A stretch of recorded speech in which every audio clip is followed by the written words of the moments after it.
بسم اللہ الرحمن الرحیم۔ السلام علیکم۔ سورہ لقمان کی آیت نمبر 12 سے ہمیں آج اپنا سبق شروع کرنا ہے۔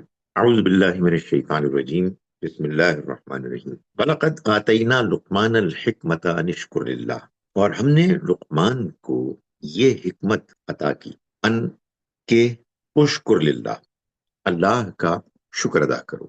یہ حکمت یا یہی حکمت وہ حکمت ہے جس کے بارے میں سورہ لقمان کے آغاز میں اللہ تعالیٰ نے فرمایا کہ تلکا آیات الکتاب الحکیم، یہ ایک پر حکمت کتاب کی آیات ہے۔ اللہ نے تو اس حکمت کو کہ جو چھپی ہوئی حقیقت ہے، کہ جو اگرچہ کے نظر تو نہیں آتی مگر اس کے باوجود وہ اتنی واضح ہے کہ اس کو جب بھی بیان کیا جائے گا تو ہر انسان جان لے گا، پہچان لے گا کہ یہ بڑی حکمت کی گہری دل کو لگنے والی بات ہے۔ اللہ کا کلام اسی حکمت پر مبنی ہے، وہ حقیقت کے جو انسان کے اندر موجود ہے، چھپی ہوئی ہے، وہ چاہتا ہے کہ وہ اس کو جانے، اس کو اختیار کرے۔ جب حکمت کی بات انسان کے سامنے پیش کی جاتی ہے تو انسان اس کو ایسے پہچان لیتا ہے جیسے کہ اس کی کوئی کھوئی ہوئی حقیقت ہے۔ یہ حکمت کہ جو اس کتاب میں موجود ہے، یہی حکمت ہے جو ہم نے لقمان کو عطا کی۔ ہم نے عطا کی یعنی اللہ نے لقمان کو یہ توفیق دی کہ وہ بھی اس حکمت کو پائے۔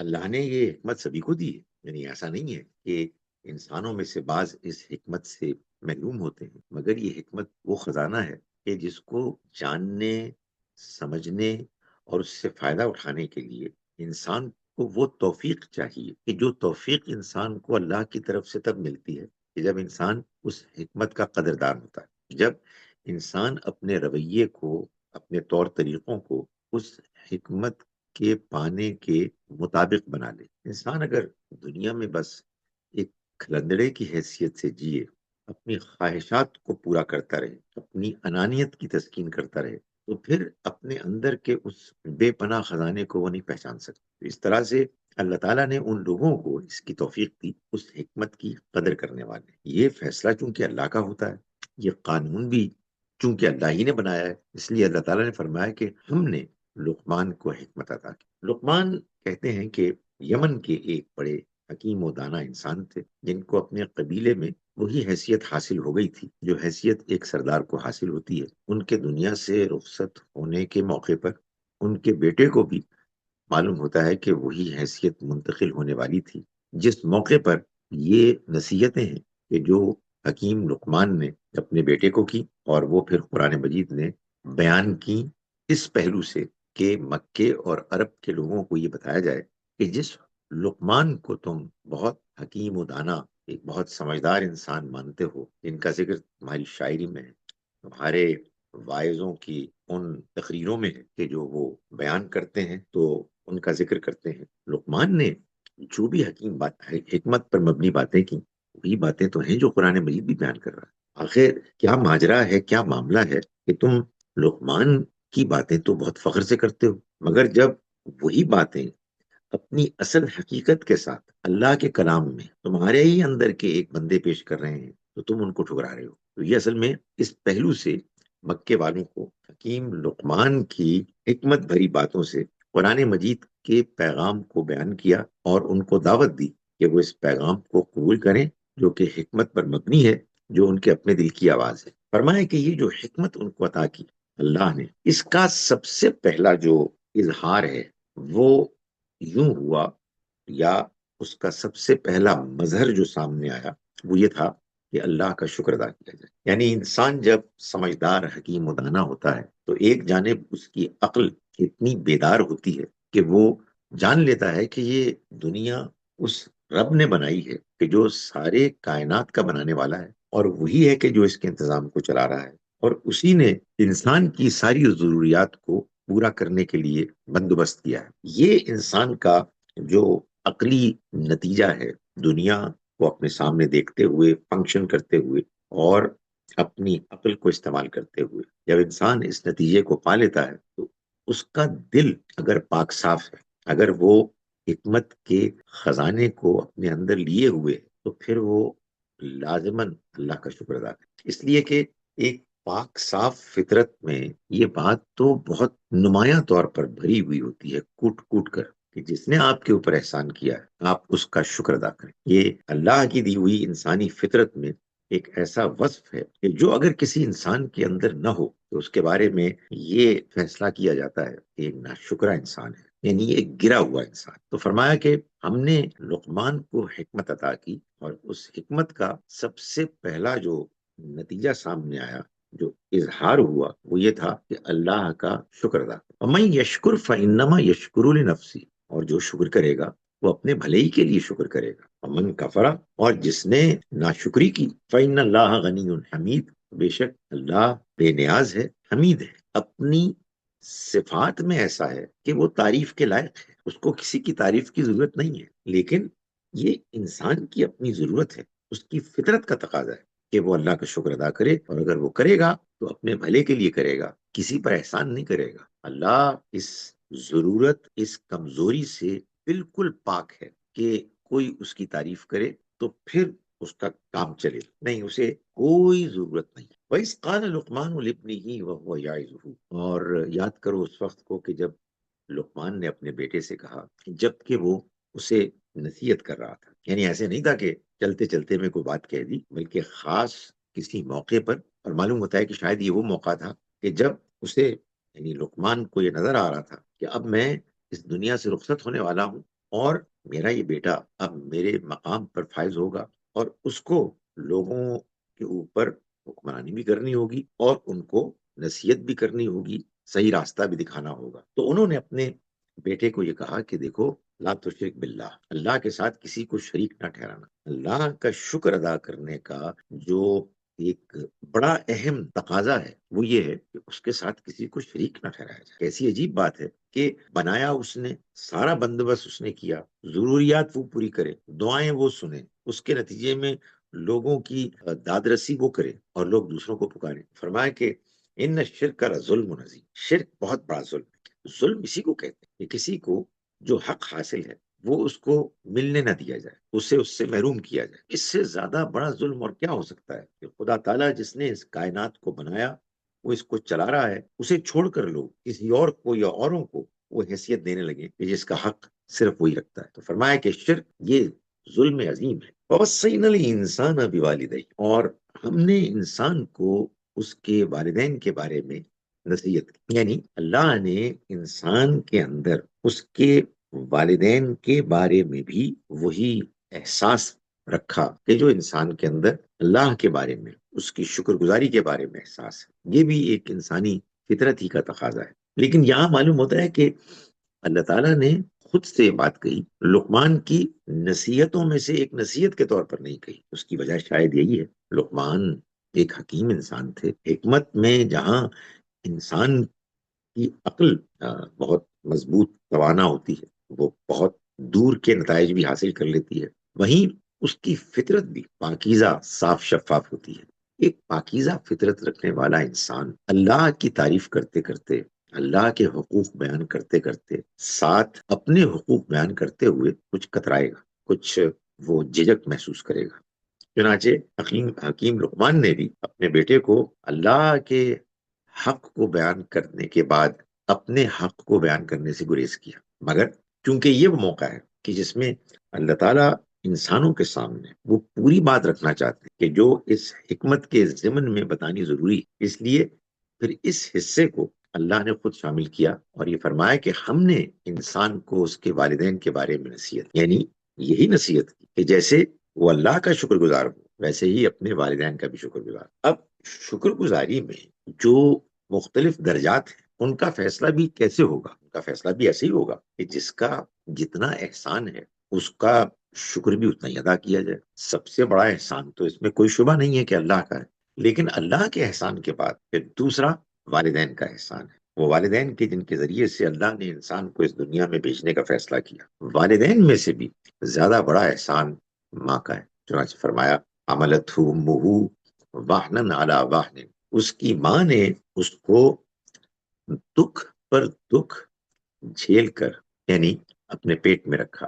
وفصالہ فی عامین، اور کوئی 2 سال کہیں اس کو لگے کہ اس کا دودھ چھڑانا ہوا، یعنی پیدائش کے بعد۔ فرمایا کہ انشکر لی ولی والدی، تو اس کا تقاضا یہ ہے کہ تم میرے شکر گزار بھی ہو اور اپنے والدین کی۔ والدین کا ذکر کیا، مگر اس میں قربانی کا ذکر والدہ کا کیا، اور والدہ کی بھی قربانی کا ذکر کیا تو پیٹ میں جتنا عرصہ وہ رہا اور پھر بعد میں جو دودھ پلایا اس کا ذکر کیا، مگر وہ جو ولادت کے وقت والدہ کو تکلیف ہوتی ہے اس کا ذکر نہیں کیا، شاید اس لیے کہ وہ تو بڑی بڑی واضح سی بات ہے۔ یہاں تو ان باتوں کا ذکر کرنا ضروری تھا کہ جن کو یاد کرانا ضروری ہے، جو شاید انسان کے حافظے سے محو ہو جاتی ہیں۔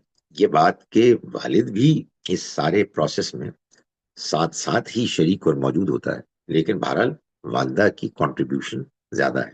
چنانچہ نبی صلی اللہ علیہ وسلم کے بیان میں بھی یہ بات سامنے آتی ہے کہ والدہ کا حق اولاد پر والد کے مقابلے میں 3 گنا زیادہ ہے۔ فرمایا کہ الی المصیر، میری ہی طرف تم سب کو لوٹنا ہے، یعنی اپنے والدین کا حق ادا کرو، ان کے ساتھ حسن سلوک کرو، مگر اپنی زندگی میں ایک ایسا توازن رکھو کہ جس میں اس بات کو کبھی نہ بھولو کہ تم نے بالآخر میری طرف آنا ہے۔ تو والدین کی خدمت اور شکر گزاری اپنی جگہ پر، لیکن راستہ وہ ہوگا کہ جو سیدھا راستہ ہے۔ یہی حکمت کا تقاضا ہے، یہی صحیح بیلنس رویہ ہے۔ وَإِن جَاهَدَاكَ، اور اگر وہ تم سے جھگڑیں، عَلَىٰ أَن تُشْرِكَ، اس بات پر کہ تم شریک ٹھہراؤ میرے ساتھ، میرے ساتھ، مَا لَيْسَ لَكَ بِهِ عِلْم، کسی ایسے کو کہ جس کے بارے میں تمہیں کوئی علم نہیں، یعنی بغیر کسی دلیل اور سند کے، فَلَا تُطِعْهُمَا، تو تم ان کا کہنا ہرگز نہ مان۔ یعنی تم نے جو بات بھی ماننی ہے، جس بات کو بھی قبول کرنا ہے، وہ دلیل کی بنیاد پر ماننی، کسی کے تھوس کی بنیاد پر نہیں ماننی، کسی کے احسانات کی بنیاد پر نہیں ماننی۔ جس نے احسان کیا ہے اس کی شکر گزاری اپنی جگہ پر، لیکن یہ نہیں ہو سکتا کہ وہ جو بات کرے وہ ساری بات مان لی جائے۔ یہ ہے وہ متوازن بیلنس رویہ جو اللہ تعالیٰ نے سکھایا ہے انسانوں کو۔ جو ایکسٹریمسٹ لوگ ہوتے ہیں وہ یا تو یہ کرتے ہیں کہ جن کا احسان مانتے ہیں آنکھیں بند کر کے ان کے پیچھے چل پڑتے ہیں، جن سے مروب متاثر ہوتے ہیں ان کے پھر وہ اندھے بہرے پیروکار بن جاتے ہیں، یا پھر وہ لوگ ہوتے ہیں کہ جو سرے سے احسان ہی نہیں مانتے اور اپنی منمانی کرتے ہیں۔ اللہ تعالیٰ نے یہ بتایا کہ جس نے تم پر احسان کیا اس کے شکر گزار ہو، اس کا احسان کا بدلہ بہتر طریقے سے چکاؤ، ان کی خدمت کرو، لیکن راستہ وہی اختیار کرو کہ جو دلیل کی بنیاد پر تم کو صحیح نظر آئے۔ فرمایا تو ان کو کہا مت مانو، وصاحبہما فی الدنیا معروفا، اور ان کے ساتھ تم رہو معروف طریقے سے، بھلے طریقے سے، اچھا برتاؤ کرو، ان کے ساتھ حسن سلوک کرو۔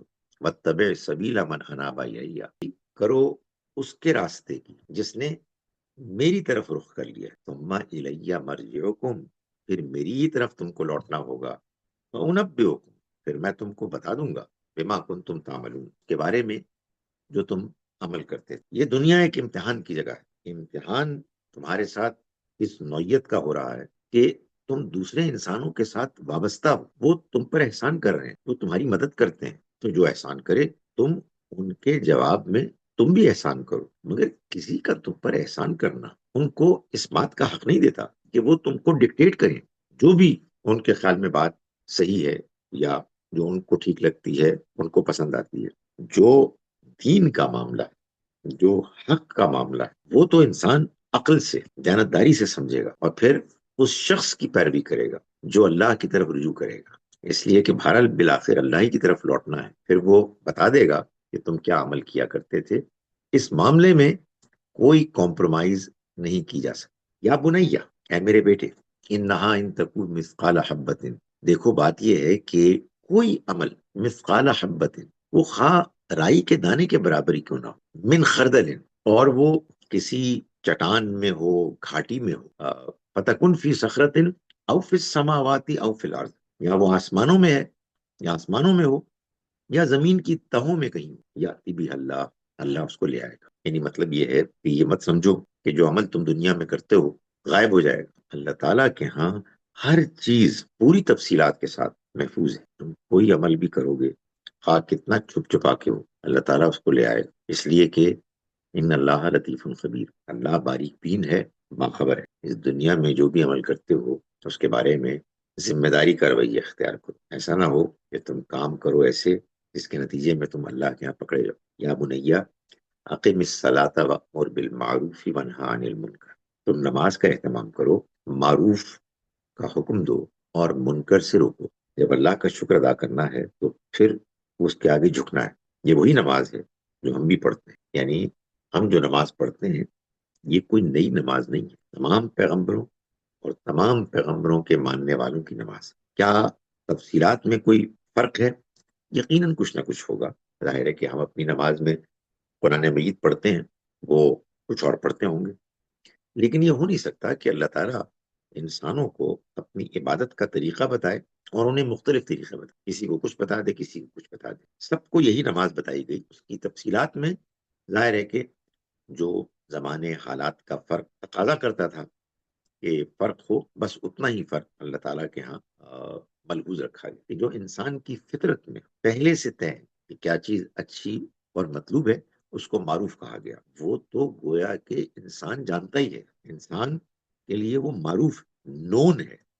انسان ان کے اچھے ہونے کو اپریشیٹ کرتا ہے، اور منکر جس سے انسان کی طبیعت انکار کرے، اس کو ٹھیک نہ سمجھے۔ تو معاشرے میں بھلائی کا، نیکی کا حکم دو اور برائی سے روکو، یہ گویا کہ ایمان کا تقاضا ہے۔ انسان کو خود بھی اگر معاشرے میں سروائیو کرنا ہے ہدایت اور نیکی کے راستے پر، تو یہ کام کرنا ہوگا۔ ظاہر یہ کام حکمت کے ساتھ کرنا ہوگا، ایسا نہیں ہے کہ انسان بغیر کسی اختیار کے ڈنڈا لے کے دوسروں کے پیچھے چل پڑے، لیکن یہ بھی نہیں ہے کہ انسان نیکی اور برائی کے معاملے میں بالکل بے نیاز ہو جائے اور اپنی اپنی جو ہے نا فکر کو بس اپنے پاس رکھے اور دوسروں کے بارے میں کوئی کنسرن نہ۔ فرمایا وَاصْبِرْ عَلَىٰ مَا أَصَابَكَ، اور صبر کرو اس پر جو کچھ تم کو پہنچے۔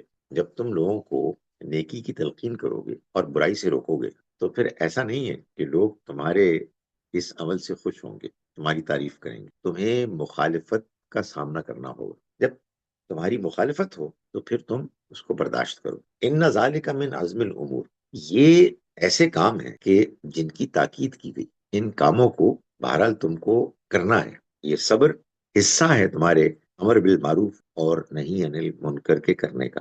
رشتہ دار ہوں یا دوست ہوں، جب تک تو آپ باہمی دلچسپی کی باتوں پر گفتگو کریں گے تب تک تو آپ کے ساتھ بہت اچھے رہیں گے۔ ذرا آپ نے ان کو ان کی مرضی کے خلاف، ان کی ایکسپیکٹیشنز کے خلاف کوئی بات کہنی شروع کر دی، چاہے وہ کتنی نرمی سے آپ کیوں نہ کہیں، اس میں کوئی شبہ نہیں ہے۔ نیکی کی تلقین کرنے والے اور برائی سے روکنے والے اپنی حدود وہ کم ہی پہچانتے ہیں، پیچھے پڑ جاتے ہیں۔ یہ معلوم ہوتا ہے کہ لوگ بیزار ہو جاتے ہیں۔ اللہ نے ہم کو دوسروں کو اگر دعوت دینے کی، دین کی دعوت دینے کی، حق کی دعوت دینے کی تلقین کی ہے تو وہاں ہم کو پابند بھی کیا ہے کہ ہم حکمت کے ساتھ کام لیں، حالات دیکھیں، دوسرے کا مزاج دیکھیں، موقع و محل دیکھیں، بات کرنے کے انداز میں نرمی اختیار کریں، دوسروں کو موقع دیں کہ وہ جو وقت چاہتے ہیں تبدیلی کا وہ ان کو حاصل ہو۔ فرمایا وَلَا تُصَعِّرْ خَدَّكَ لِلنَّاسِ، اور دیکھو لوگوں سے بے رخی اختیار نہ کرو، خاص طور پر وہ لوگ جو تم سے کمتر ہیں،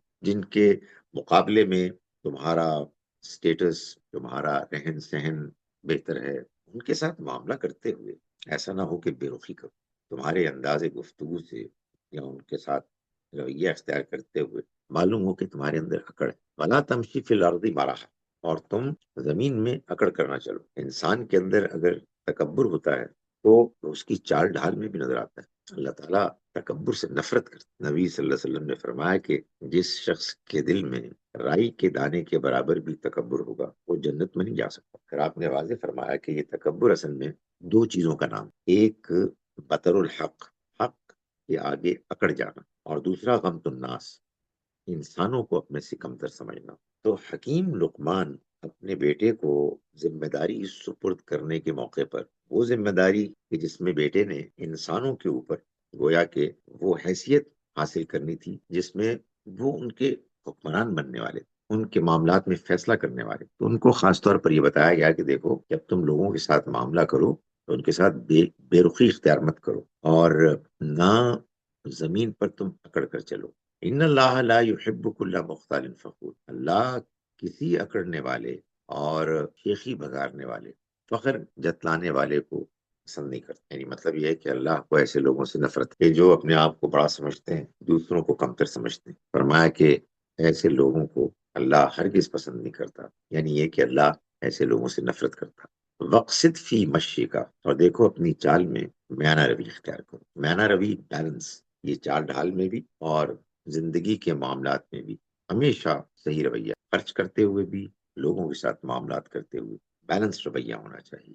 گفتگو میں بھی انسان کے توازن ہونا چاہیے، نہ افراط نہ تفریط، نہ حد سے آگے بڑھ کر نہ بہت کم کر کے. فرمایا کہ وغضض من صوتک، اور اپنی آواز کو پست رکھو، یعنی گفتگو کرو نرمی کے ساتھ کرو، گلے پھاڑ پھاڑ کے گفتگو نہ کرو. ان انکر الاصوات لصوت الحمیر، یقیناً سب سے کرخت اور بری آواز گدھے کی آواز، جو اونچی اونچی چیخ چیخ کر پکارتا ہے. موقع محل دیکھے بغیر آپس میں آپ گفتگو کر رہے ہیں تو ایک اللہ کی طرف سے انسان کو بات کرنے میں ایک وصف حاصل ہے کہ وہ اپنی آواز میں اتار چڑھاؤ لا سکتا ہے. اگر آپ موقع بے موقع ایک ہی پچ پر چیخ چیخ کر بولتے ہیں، یہ تو پھر وہی کام ہوا کہ جو گدھے کرتے ہیں. تو فرمایا کہ ایسا نہ کرو، تم کو اللہ نے جو انسانیت کا شرف بخشا ہے تم اس کی قدر کرو، اور لوگوں سے بات کرتے ہوئے اپنی آواز میں پستی بھی رکھو، اور اس کا خیال رکھو کہ جب تم بات کر رہے ہو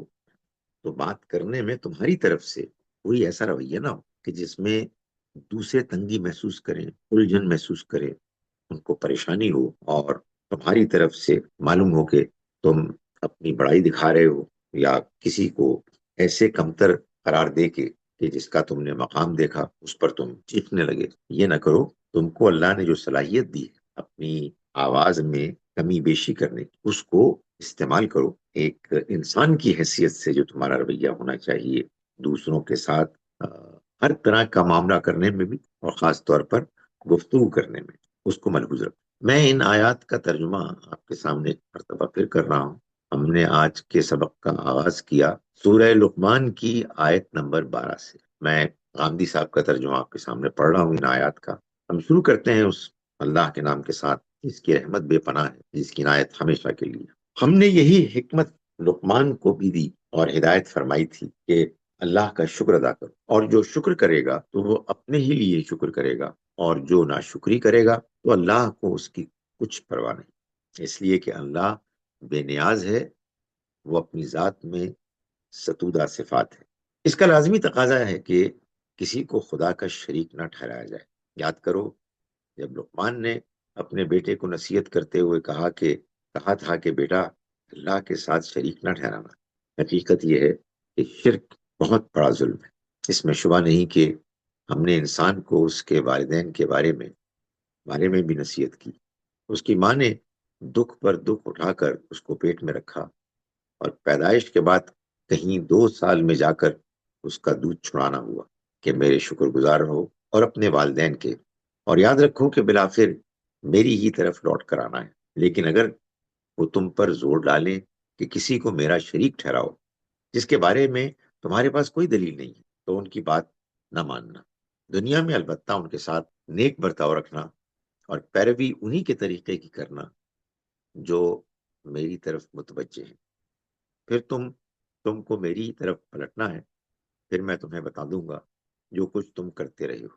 لقمان نے کہا تھا کہ بیٹا بات یہ ہے کہ کوئی عمل رائی کے دانے کے برابر بھی ہو تو خواہ وہ کسی گھاٹی میں ہو یا آسمانوں یا زمین میں، اللہ اسے نکال کر لائے گا. بے شک اللہ باریک بین ہے، وہ ہر چیز سے باخبر ہے. بیٹے نماز کا اہتمام رکھو، بھلائی کی تلقین کرو اور برائی سے روکو، اور اس راہ میں جو مصیبت تمہیں پہنچے اس پر صبر کرو، اس لیے کہ یہی کام ہے جن کی تاکید کی گئی ہے. اور لوگوں سے بے رخی نہ کرو اور زمین میں اکڑ کر نہ چلو، اس لیے کہ اللہ کسی اکڑنے اور فخر جتانے والے کو پسند نہیں کرتا. اپنی چال میں میانہ روی اختیار کرو اور اپنی آواز کو پست رکھو. حقیقت یہ ہے کہ سب سے بری آواز گدھے کی آواز ہے.